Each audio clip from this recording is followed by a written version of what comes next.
Standing near the waterfront of modern Swansea, Swansea Castle marks the arrival of Norman rule in southwest Wales, built to secure control over a contested and rebellious region.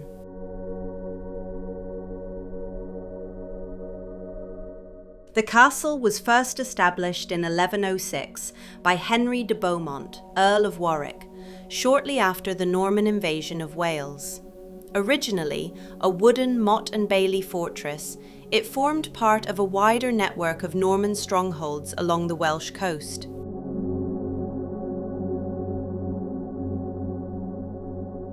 In the 13th century, the castle was rebuilt in stone, transforming it into a more formidable defensive structure. Strong walls, towers, and a great hall reflected its role as both a military base and an administrative centre for Norman authority in Gower.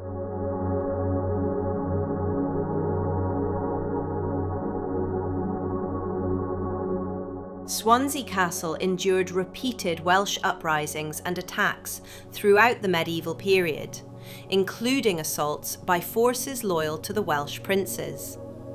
Each conflict reinforced its importance as a symbol of English dominance in the region.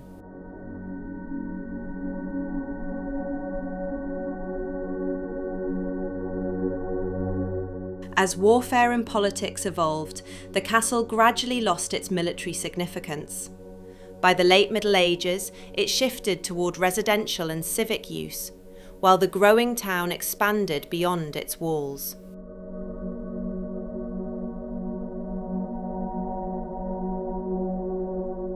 Today, Swansea Castle survives as a partially ruined landmark in the city centre.